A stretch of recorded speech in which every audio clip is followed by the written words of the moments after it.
अगर मैं आपसे पूछूं कि दुनिया का सबसे रहस्यमय जगह कौन सा है, तो आपकी आंखों में पिरामिड की तस्वीर आ जाती है।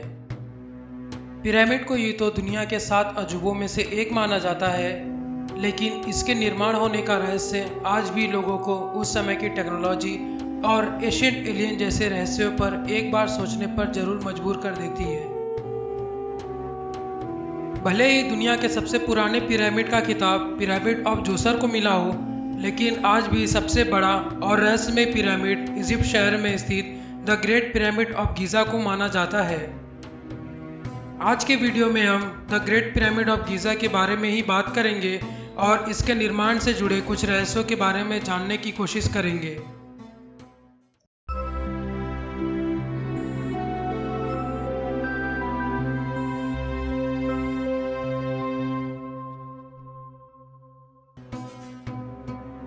इजिप्शियन लोगों की एक कहावत है कि इंसान समय से डरता है और समय पिरामिड से। तभी तो 4000 साल से ज़्यादा का समय बीत गया, लेकिन गीज़ा के पिरामिड समय की मार को झेलते हुए आज भी जैसे का तैसा खड़ा है। यूँ तो मिस्र में बहुत से पिरामिड मौजूद हैं, लेकिन उन सभी में से सबसे ज़्यादा प्रसिद्ध और रहस्यमय गीज़ा के इन 3 पिरामिड को माना जाता है। पिरामिड ऑफ खुफू इन तीनों में से सबसे बड़ा पिरामिड है, जिसकी वास्तविक ऊंचाई तो 481 फीट थी, लेकिन 4000 साल में हो रहे वातावरण में परिवर्तन से इसकी वर्तमान समय में ऊंचाई 454 फीट हो गई है। ऊंचाई के मामले में दूसरे नंबर पर पिरामिड ऑफ खाफेर और उसके बाद पिरामिड ऑफ मेनक्योर है।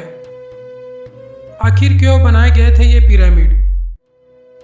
इजिप्ट के लोगों का यह मानना था कि मरने के बाद भी जिंदगी एग्जिस्ट करती है, इसलिए इजिप्ट के राजा और रानियों के मकबरों को सुरक्षित रखने के लिए पिरामिड बनाए जाते थे। उनकी डेड बॉडी को कब्र में रखने से पहले उनका ममीफिकेशन किया जाता था। इसमें राजा और रानियों के मृत शरीर पर कई मसालों के लेप लगाकर उन्हें पट्टी से कवर कर दिया जाता था, फिर उन्हें पिरामिड में रखा जाता था। लेकिन यहाँ पर हैरानी की बात यह है कि आज तक जितने भी मकबरों को खोजा गया है, उनमें से सभी मकबरे खाली मिले हैं और एक में भी मम्मी नहीं मिली है। यहाँ पर आपको समझ में आ रहा होगा कि पिरामिड को बनाने का असली मकसद मम्मी को सुरक्षित रखना नहीं, बल्कि कुछ और था जो हमारे सोच से परे है। पिरामिड को कैसे बनाया गया था?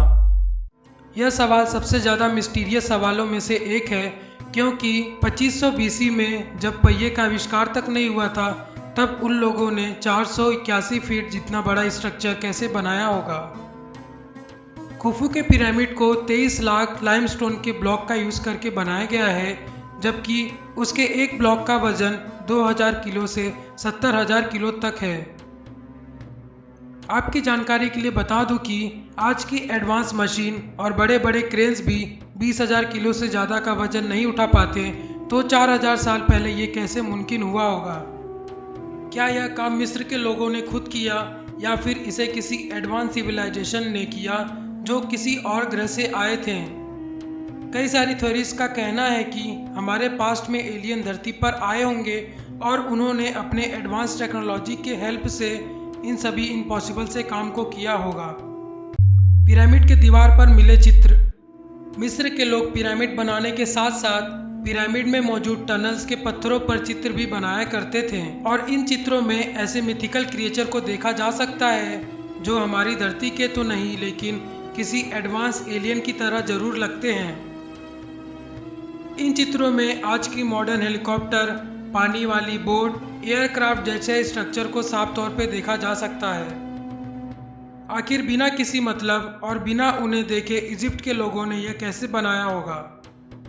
क्या उन लोगों ने हमें एलियन के बारे में बताने की कोशिश की है? इतना ही नहीं, पिरामिड में मौजूद एक नेचुरल एसी है जो टेम्परेचर को 20 डिग्री सेल्सियस तक रखती है। 20 डिग्री सेल्सियस टेम्परेचर लाइफ के लिए एकदम परफेक्ट टेम्परेचर माना जाता है। पिरामिड को इंसानों ने नहीं बल्कि किसी एलियन ने बनाया होगा, और ऐसी ही एक थ्योरी को ओरायन कोरिलेशन थ्योरी कहा जाता है।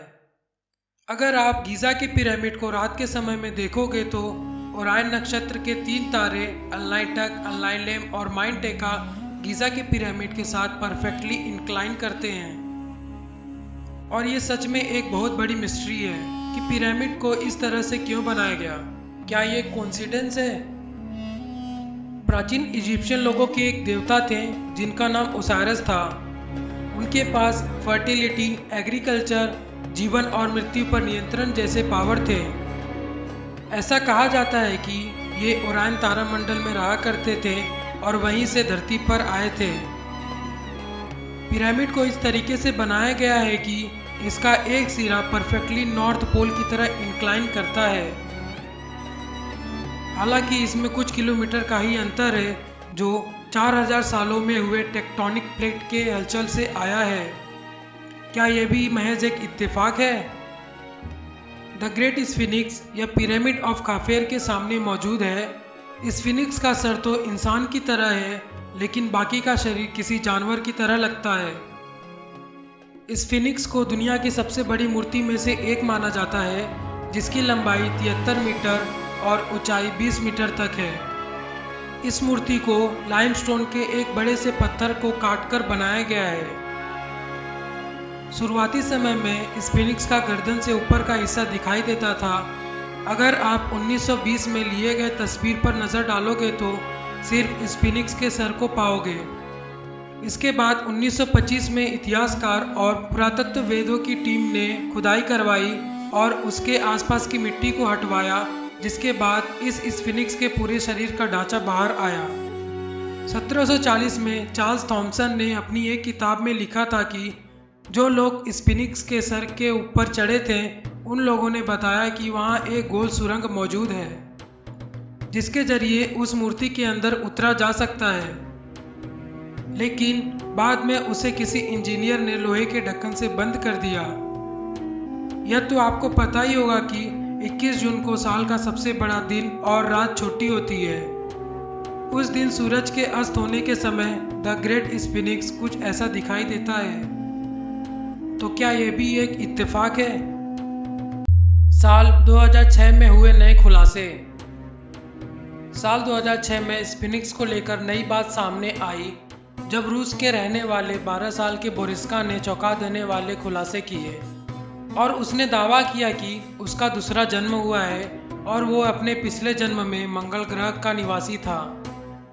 उसने बताया कि वह मंगल ग्रह से धरती पर कम्युनिकेशन किया करता था। 12 साल के इस बच्चे की बात को लोगों ने ज़्यादातर मजाक समझा, लेकिन बोरुस्का ने कुछ ऐसे दावे किए जिसको सुनकर लोगों को इस बच्चे पर भरोसा होने लगा। बोरुस्का का एक दावा यह भी था कि स्फिनिक्स के कान के पास एक दरवाजा मौजूद है जो मूर्ति के अंदर जाता है। पुरातत्ववेदों ने इसकी बात पर भरोसा करके जब स्फिनिक्स के कान के पास खोजा तब उन्होंने वहां सचमुच का एक दरवाजा देखा। इसके बाद पुरातत्ववेदों ने अपने यंत्रों की मदद से जांच किए, जिस पर उन्होंने स्फिनिक्स के अंदर खाली चेम्बर्स और कई सुरंगों को खोजा।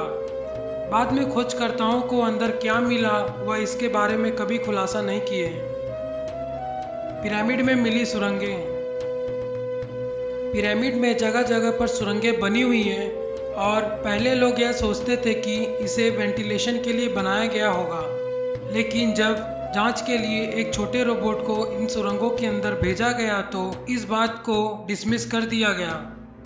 रोबोट ने कैमरे में देखा कि यह सुरंग आगे जाकर बंद हो जाती हैं और इस पर बंद दरवाजे जैसा कुछ लगा है। तो आखिर ये वेंटिलेशन के लिए कैसे बन सकता है? इसे ऐसा बनाया गया है कि मानो कि वह नहीं चाहते कि कोई और इसके अंदर जाए। इन सभी टनल्स को बिना किसी मतलब के तो नहीं बनाया गया होगा। इन दरवाजों के पीछे ऐसा कुछ है जो बहुत ही मिस्टीरियस है। अगर हम बात करें पिरामिड्स के चैम्बर्स के बारे में तो आज तक इनमें 3 चैम्बर्स को खोजा गया है। यह है बेस चैम्बर्स, यह है क्वींस चैम्बर्स और ये किंग्स चैम्बर्स है। और ये पिरामिड के अंदर कितने चैम्बर्स मौजूद हैं यह तो कोई नहीं जानता। अगर एक बार के लिए मान लिया जाए कि पिरामिड को राजा और रानियों के मकबरों को सुरक्षित रखने के लिए बनाया गया था, तो आखिर लोगों को आज तक मकबरों के अंदर एक भी मम्मी क्यों नहीं मिली? कई थ्योरीज यह भी कहती हैं कि पिरामिड को उस समय के पावर हाउस के तौर पर यूज़ किया जाता था।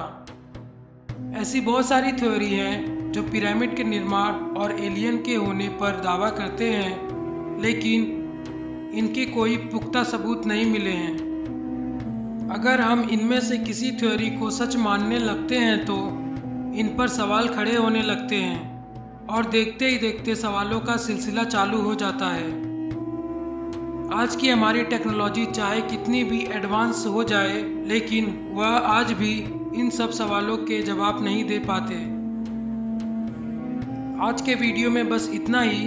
पिरामिड के बारे में आपकी क्या राय है, कमेंट करके ज़रूर बताएं।